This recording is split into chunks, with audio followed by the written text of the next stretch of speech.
tampoco se sabe nada, sino que más bien lo que hay es descalificaciones y persecución contra quienes hacemos eso. Y así muchos otros casos de corrupción que hemos llevado a la Fiscalía General de la República, que te los puedo detallar uno por uno, y este gobierno de Nicolás Maduro, que empezó diciendo que su tarea, la primera tarea era luchar contra la corrupción, que le allanaron la inmunidad a una parlamentaria del estado Monagas, a la diputada Aranguren, Flora Aranguren, para lograr los 99 votos que necesitaban para aprobar una ley habilitante para luchar contra la corrupción. Resulta que este gobierno soltó los dos corruptos que tenía preso Chávez, que eran el hermano de Jesse Chacón, un señor que se hizo banquero de la noche a la mañana, Arné Chacón, y el señor Ricardo Fernández, que también de la noche a la mañana, después de tener 4 camioncitos y 2 puestos allá y tener el estacionamiento alquilado de lo que era antes el Hilton, hoy es uno de los grandes potentados, llegó a ser el zar de la comida, fue denunciado por mí ante la fiscalía, fue preso y lamentablemente Nicolás Maduro lo puso en libertad. De tal manera que no hay ninguna lucha contra la corrupción en Venezuela, sino que más bien ha habido como un favorecimiento a quienes lamentablemente se han enriquecido. Y nuestra lucha contra la corrupción, ¿por qué es? Porque hoy el dinero que hace falta para comprar medicina que no hay, para que los hospitales sirvan, que no funcionan para nada, los hospitales venezolanos parecen hospitales de guerra.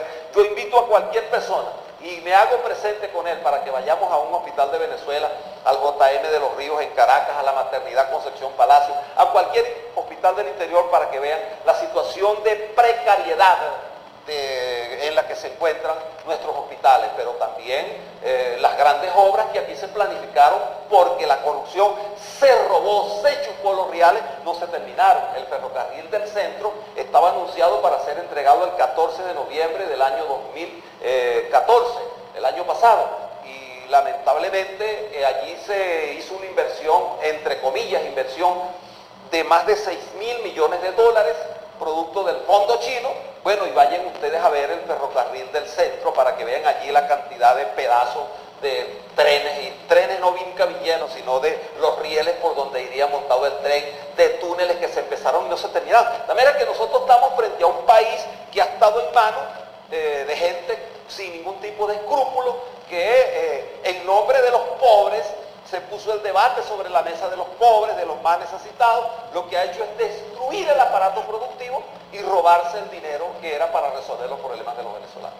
Ya vamos a continuar hablando sobre eso, porque además, y no sé si usted tiene esa misma percepción que yo siento con el ciudadano de a pie, que por lo menos el tema de la corrupción era algo que sí veníamos escuchando desde hace tiempo, ¿no? Pero el tema del narcotráfico, uno siempre lo relacionaba más hacia otros países que han tenido siempre ese conflicto, ¿no? Por ejemplo, Colombia, que vivió muchos años, padeció México también, pero en Venezuela es algo como que más nuevo, ¿no? Es la percepción que siente el ciudadano de a pie en estos momentos acá en Venezuela, y que está ahora involucrándose, por ejemplo, al presidente de la Asamblea Nacional, que vemos que sigue siendo el presidente de la Asamblea Nacional, que lo apoya el propio presidente de la República, pero que también está saliendo a relucir todos esos casos de denuncia de narcotráfico con otros tipos de personajes como el presidente de la Asamblea Nacional, Diosdado Cabello. Vamos a seguir conversando sobre eso en la próxima parte, vamos a hacer una pausa y ya regresamos con más desde Doral News TV Venezuela.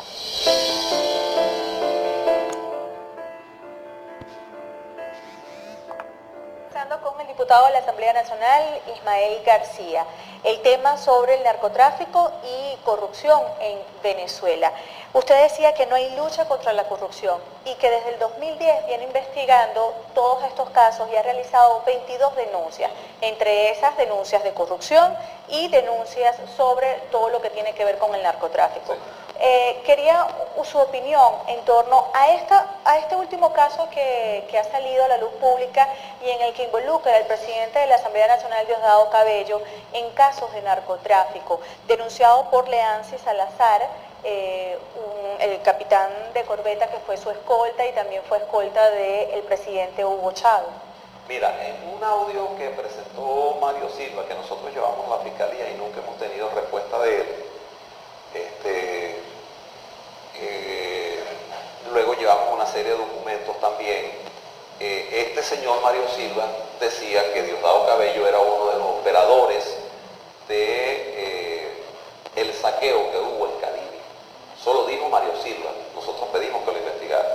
Yo hasta ahora no tengo de Diosdado Cabello ninguna denuncia en mis manos, digamos, prueba pues que determine que él esté o no involucrado en asuntos de narcotráfico. Sin embargo, lo que yo planteé en la Comisión de Administración y Servicio de la Asamblea Nacional, donde él forma parte y yo también, es que el que no la debe no la teme, y que cuando uno es denunciado por una cosa de esa naturaleza, el primer digamos, interesado en que se investigue debe ser él. De tal manera que él debió, la Asamblea Nacional, en vez de plantearse un debate de lucha contra el imperialismo y la CIA y todas esas cosas, fue pedir una investigación. Ya veremos qué pasa. Cuando tengamos nosotros en nuestras manos alguna cosa, tenga la plena seguridad del país que nosotros pediremos que se abra una investigación. En los otros casos que yo he llevado a la Fiscalía o que hemos llevado a otros diputados, es porque tenemos elementos de juicio con que hacerlo. Pero en este caso, creo que por noticia criminal ya la Fiscal General de la República debería haber abierto una investigación. Yo te decía además... Pero si no abrieron investigación, teniendo pruebas en el caso Claro. Maclet, ¿usted cree que abran algún tipo de investigación? Yo creo que el país está acelerándose a una dinámica necesariamente donde se tiene que producir un cambio en Venezuela. Una oportunidad que hay son las elecciones parlamentarias que están por desarrollarse. O en el marco de la Constitución tiene que haber un cambio en Venezuela. Pero yo creo que las parlamentarias deben ser el camino. Ahora, porque la Asamblea Nacional es absolutamente cómplice, silente de todas estas cosas. Estas denuncias que yo he planteado a la Fiscalía previamente las he llevado a la Asamblea Nacional. Por ejemplo, en la Comisión de Contraloría que preside el señor Carreño, hace 4 años yo llevé una denuncia contra el presidente de Petróleos de Venezuela, hoy ministro, embajador en la ONU, Rafael Ramírez, y concretamente un documento donde se establecía que en un banco de Estados Unidos, él conjuntamente con Francisco Yaramendi, se habían llevado 540 millones de dólares del Fondo de Pensiones de Jubilados de PDVSA para colocarlos y hacer un negocio, ganar dinero con eso. Eso se descubrió, yo hice la denuncia a la Comisión de Contraloría, el señor Pedro Carreño la declaró inadmisible.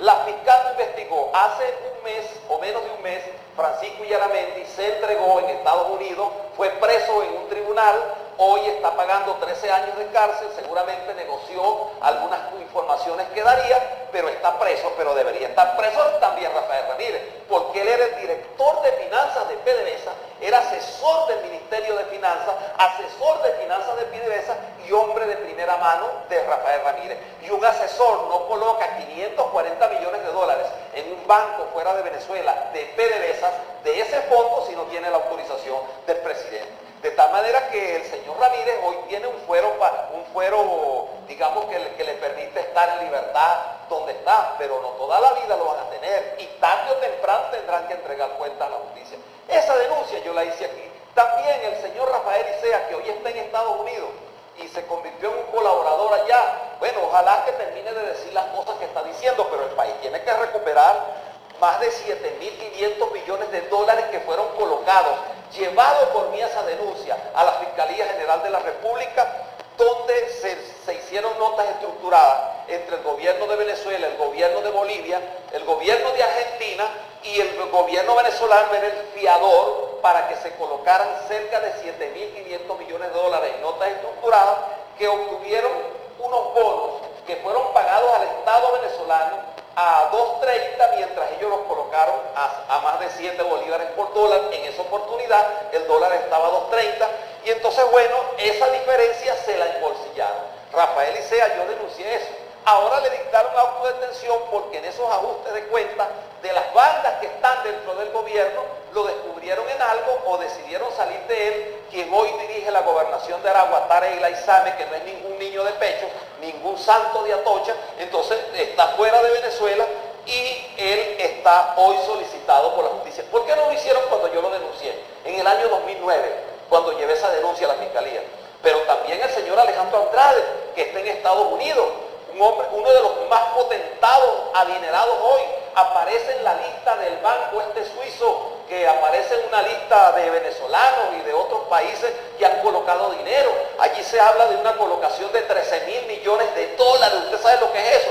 Mientras tanto, aquí en Venezuela la gente está pasando roncha, pasando trabajo, no consigue comida. Y estos señores, en nombre de la revolución, se robaron y saquearon el país. Esa denuncia yo también la hice. ¿Por qué la fiscal dejó que se le fuera este señor, se le fuera con la cabulla en la pata, como se dice aquí en Venezuela? Y ahora entonces es que van a actuar el teniente Andrade, el teniente Isea. Yo los acusé de ladrones cuando estaban ocupando cargos dentro del país.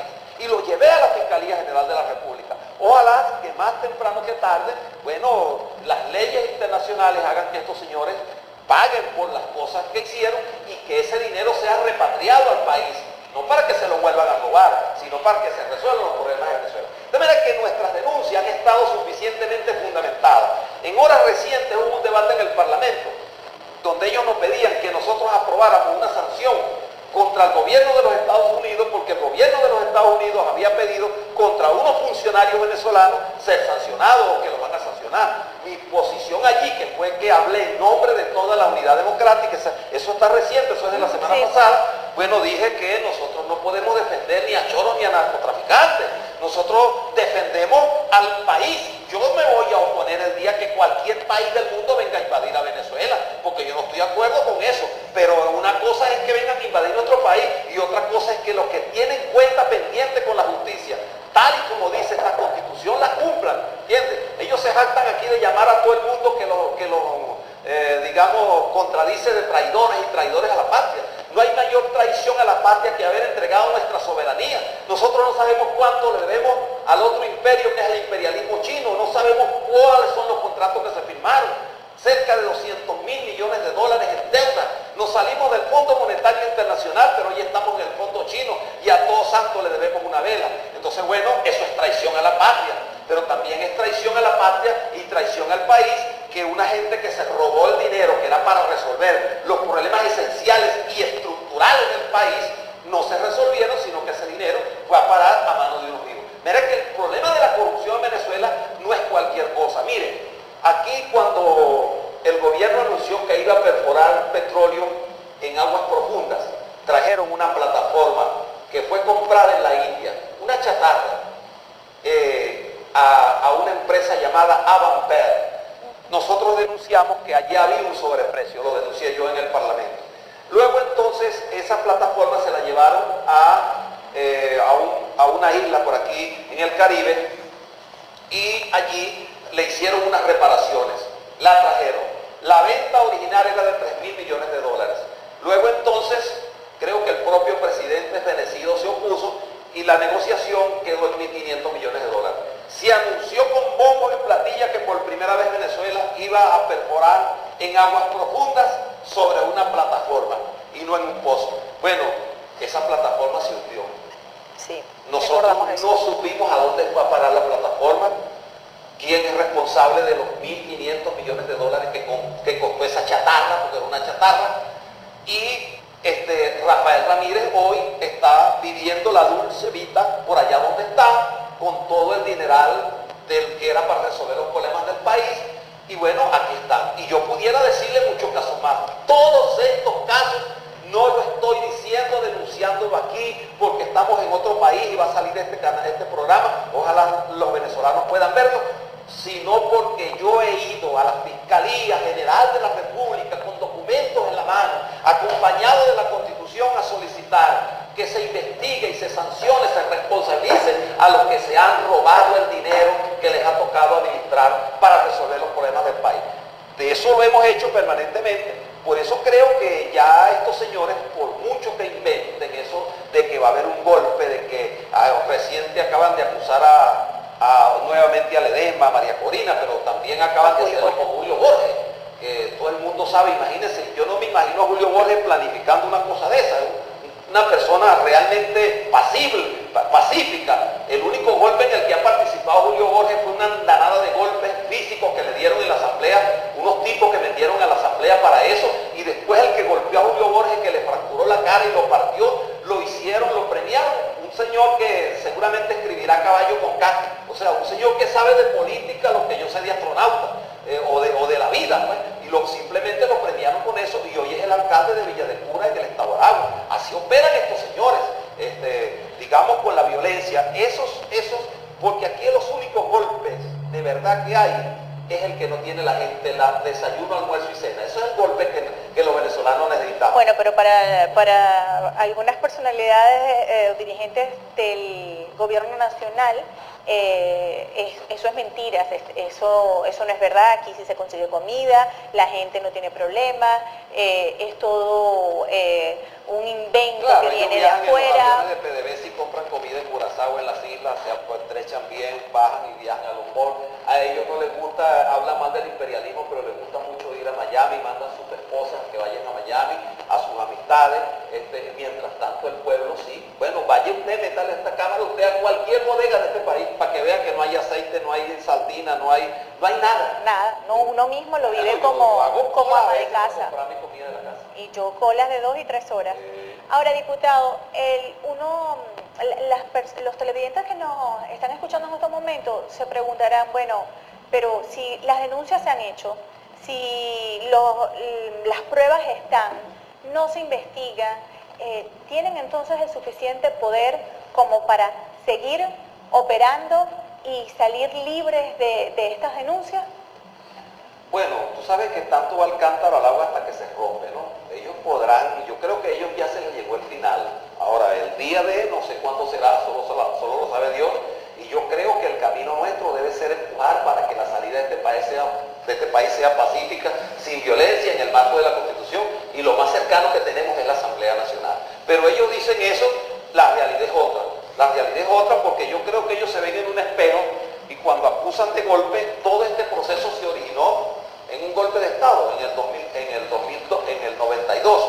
Y por supuesto, cuando nosotros acompañamos un cambio en Venezuela, en el caso mío fue en el marco de esta Constitución. Y el proyecto que se aprobó de país no era de marxismo, leninismo, yo no hubiese participado en una cosa de esa. Aquí se habla de un Estado federal, descentralizado, de derecho, de justicia. Aquí no hay justicia, aquí no hay descentralización, aquí no hay federalización de la política, cada día más centralización. Y tú me preguntas, ¿por qué no investigan? ¿Por qué no hacen las cosas? Mira, porque yo he venido planteando, y lo he dicho desde hace tiempo, Venezuela está en manos de mafias que operan y por supuesto se tienen que entre ellos proteger. Pero ¿hasta cuándo van a aguantar eso? Bueno, solo Dios sabrá y la fuerza que el pueblo pueda ponerle a eso. Bien, vamos a hacer otra pausa y ya regresamos con la parte final del programa.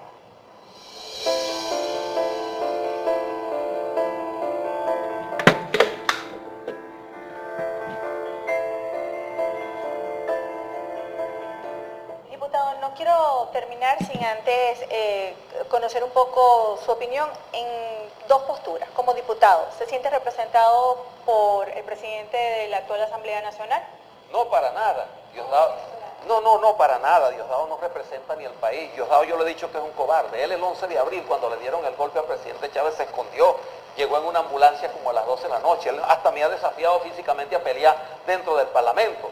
Porque bueno, cuando llega allí parece que llegara, el dueño del Parlamento. Y entra al Parlamento con más de 20 escoltas. Anda con un poco de gente para arriba y para abajo que lo custodian. Bueno, el que no la debe no la teme. Yo ando como Dios manda, ¿no? Entonces, para mí nada, no representa a nadie, ni siquiera representa a los electores que votaron por él. Por él votaron menos de 200.000 personas, por mí votaron más de 400.000 personas, de donde salí diputado. Y ese señor que lo que hace es amedrentar, perseguir y chantajear, le digo que ya pronto le llegará su hora. No la hora del cambio, cuando hablo de hora, la hora del cambio.